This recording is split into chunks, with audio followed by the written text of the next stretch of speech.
छोटे कदम, बड़ी कामयाबी। एक साधारण लड़का।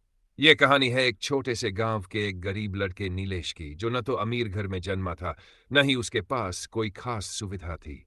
उसका घर मिट्टी और फूस से बना था और उसके पिता गांव में छोटे मोटे काम कर किसी तरह परिवार का पेट पालते थे। नीलेश बचपन से ही बहुत जिज्ञासु और मेहनती था। स्कूल की बिल्डिंग बहुत साधारण थी, लेकिन उसके सपने बेहद ऊंचे।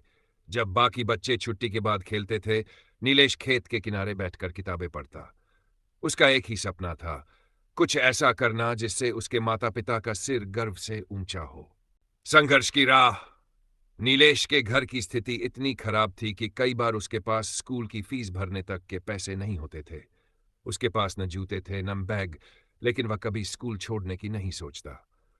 वह दिन में पढ़ाई करता और रात को गांव के एक ढाबे में बर्तन धोता। उसके अध्यापक उसे पसंद करते थे, क्योंकि वह हमेशा ईमानदारी से पढ़ता और सवाल पूछता। एक दिन अध्यापक ने उससे पूछा, नीलेश, तुम्हें क्या बनना है? नीलेश ने जवाब दिया, सर, मैं आईएएस बनना चाहता हूं। कक्षा हंसी में डूब गई। एक गरीब बच्चा जिसके पास जूते तक नहीं, वो आईएएस बनेगा? कई छात्रों ने ताना मारा, लेकिन अध्यापक ने मुस्कुराकर कहा, हंसी उड़ाना आसान है, सपने देखना साहस है और उन्हें पूरा करना मेहनत का काम है। अगर नीलेश में मेहनत है तो यह सपना पूरा हो सकता है। बड़ा फैसला। 10वीं की परीक्षा में नीलेश ने पूरे जिले में टॉप किया। अखबारों में उसका नाम आया। कुछ संस्थाओं ने उसे स्कॉलरशिप दी, जिसे वह आगे की पढ़ाई अच्छे स्कूल में कर सका। 12वीं में भी उसने अच्छे अंक लाए और फिर दिल्ली चला गया यूपीएससी की तैयारी करने। दिल्ली में रहना आसान नहीं था। वह छोटे से कमरे में रहता, जहां एक ही बल्ब था और पंखा भी ठीक से नहीं चलता था। वह सुबह 6 बजे उठकर पढ़ता, टिफिन साथ में ले जाता और रात 10 बजे तक लाइब्रेरी में बैठा रहता। कभी कभी पैसे खत्म हो जाते तो भूखे पेट ही सो जाता, लेकिन उसने शिकायत नहीं की। उसके कमरे की दीवार पर एक कागज चिपका था। अगर अब रुक गया तो फिर वही जिंदगी, वही ताने, वही गरीबी। लेकिन अगर डटा रहा तो वो सपना, वो सम्मान, वो बदलाव। बमहार नीलेश ने अपनी पहली कोशिश में परीक्षा दी, लेकिन असफल हो गया। उसकी मेहनत बेकार गई। वह रात भर रोया, लेकिन हार नहीं मानी।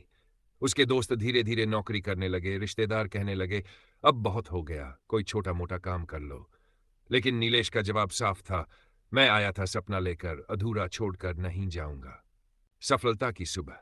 तीसरे प्रयास में कई सालों की तपस्या के बाद नीलेश ने यूपीएससी परीक्षा पास कर ली और देश भर में 77वां रैंक लाया। गांव में खुशी की लहर दौड़ गई। वो लोग जो कभी उस पर हंसते थे, आज गर्व से उसके पोस्टर छपवा रहे थे। जब वह अपने गांव लौटा तो स्कूल में बच्चों से मिला। एक बच्चा पूछ बैठा, सर, आपने ये सब कैसे किया? नीलेश मुस्कुराया और बोला, हर किसी के पास साधन नहीं होते, लेकिन अगर आपके पास संकल्प, ईमानदारी और धैर्य है तो कोई भी मंजिल दूर नहीं। मैं कोई खास नहीं था, लेकिन मैंने कभी हार नहीं मानी। समाज को लौटाना। आईएएस बनने के बाद नीलेश को एक पिछड़े जिले में पोस्ट किया गया।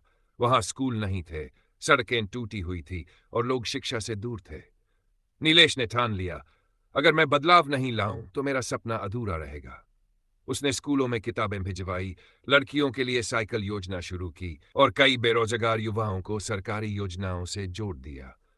कुछ सालों में ही वह जिला राज्य के सबसे तेज विकासशील जिलों में गिना जाने लगा।